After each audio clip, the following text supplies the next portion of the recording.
सिन्का जोडेर खुसी खोज्ने प्रयासमा आज फेरि अर्को खुसी थपिएको छ जिन्दगीको गोरेटोमा हैन। सो सबैजनालाई सेयर गर्न मन लाग्यो। हेलो एन्ड नमस्ते, के छ खबर? Welcome to my mini blog. के छ हाल खबर? सबैजना ठिकै होला, मुलै निकै छु। आज बना मुई चाहिँ नयाँ कुरा लिएर आएको छु। मेरो जीवनकै नयाँ कुरा भन्नु पर्छ, किनकि मैले भन्दा अगाडि भने यसो मेरो जीवनमा यसै कुरालाई मैले जोड्न नै सकेको थिएँ हैन। आज भने जोड्ने मौका पाइहाल्छ। सो ड्याडीलाई चाहिँ भने चाहिँ घरमा एक साधनको लेखा सो जोड्ने कुरामा चाहिँ हामीले चाहिँ प्लान बनायौँ घर परिवारमा हैन। सबजनाले मिलिबरी भनौँ न, भाइहरूले मैले मिलेर बुहारी लगायत सम्पूर्ण परिवारको चाहिँ सल्लाहमा चाहिँ एउटा सारथी जोडियो भनौँ न हैन। सो त्यो कुरा हजुरलाई देखाउन गयो। हामी चाहिँ महेन्द्रनगर गएको थियौँ। सो महेन्द्रनगरको यमाहा कम्पनीबाट चाहिँ हामीले एकछिन यहाँ मजाले हेऱ्यौँ हैन। बाइक स्कुटी के किन्ने भन्दा कन्फ्युजन हुँदै पनि हामीले स्कुटी नै चुज गर्न सफल भयौँ। बाबालाई पनि स्कुटी नै भन्ने भयो लास्टमा।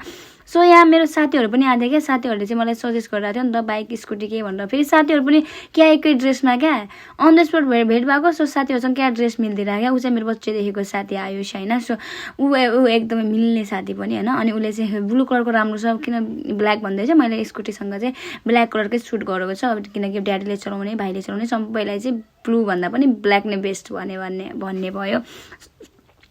सो त्यताबाट चाहिँ त्यहाँ अब नामसारी गर्दा के गर्दा कसो गर्दा त्यो पुरै बेदरता चाहिँ गर्नुपर्ने रहेछ। उसँग लिङ्क हुँदाखेरि चाहिँ पुरै जोडिनु पर्ने रहेछ। सो त्यहाँ भने हामीहरूले चाहिँ मजाले सिग्नेचर बाबाले पनि गरिसक्नु भयो। म चाहिँ साँची थिएँ होइन। सो भनौँ न साँची भन्दा पनि कस्तो भने मेम्बरहरूले चाहिँ गर्नुपर्ने रहेछ क्या त्यो सदस्य भइसके पछाडि होइन।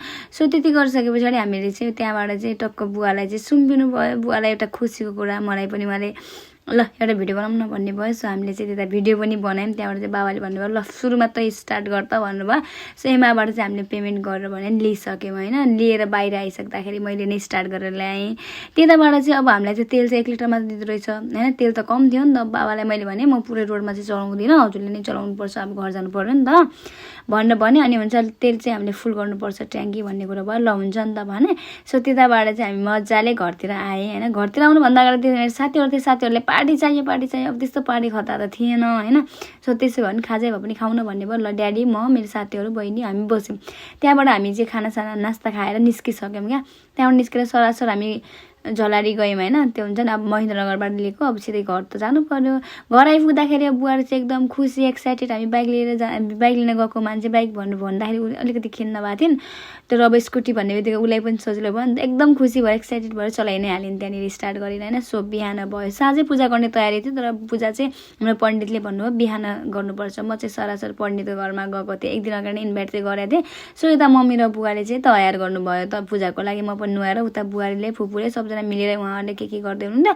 म भने हाम्रो पण्डितलाई बोलाएर आएँ। सो पण्डितलाई बोलाइसक्दाखेरि पनि त्यहाँ हामीले चाहिँ टिकाको लागि पूजाको लागि तयारी भयो होइन। आज हाम्रो घरमा पनि शुभ कामको एउटा अर्को नयाँ काम गर्ने मौका पाइयो। यसरी नै राम्रो कुलदेवताले सधैँभरि रक्षा गरून्, साथ दिउन्, सपोर्ट गरून् होइन। सधैँ यस्तो राम्रो कुराको मात्र थालनी गर्न मौका मिलोस् भन्न चाहेँ है त।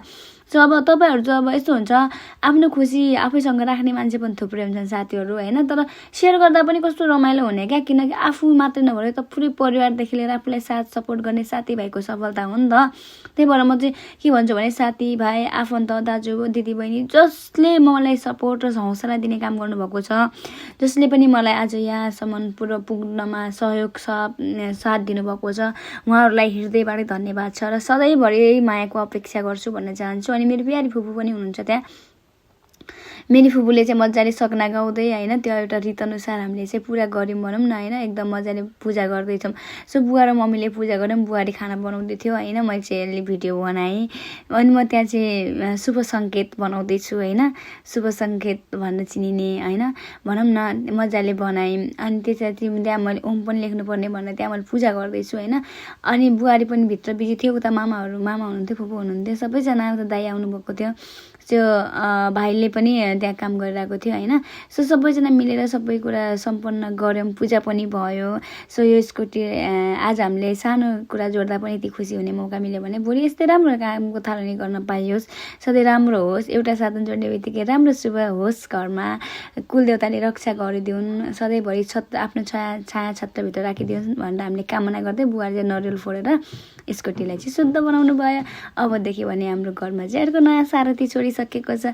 सो अब हजुरहरू चाहिँ पार्टी खै भन्ने होला कमेन्टमा। आइसेला घरमा मजाले पार्टी खामला देख्या। सो सबजना आया भन्ने चाहे जहाँबाट हुन्छ सबले आशीर्वाद दिसेला मलाई माया गर्नु होला यो होइन मायाको मतलब कसैले केही दिनै पर्छ आशीर्वाद दिनु होला राम्रो सोचिदिनु होला राम्रो बुझिदिनु होला त्यही कामना गर्छु र त्यही आशा गर्छु हैन म त्यहाँ मलाई पण्डित हजुरबाले चाहिँ के भन्दै हुनुहुन्थ्यो भने अब अरू कुरा सबै सम्पन्न गर्यो तिमी एकदमै खुसी लाग्यो बिहे चाहिँ छिटो गरेर रे हैन सो त्यो त नानीहरूलाई पनि टीका लगाइदिनु भयो अब सबैभन्दा पहिला चेलीबेटी भनेको चाहिँ हाम्रो भगवानै मान्छ नि त हाम्रो धर्मअनुसार हिन्दू धर्मअनुसार फुपू आउनु भयो फुपूलाई पुऱ्याउने पहिलो सवारी नै फुपू नै क्या पूजा गरिसक्ने बित्तिकै फुपूलाई ल म गएँ भयो आजको लागि यति नै बाई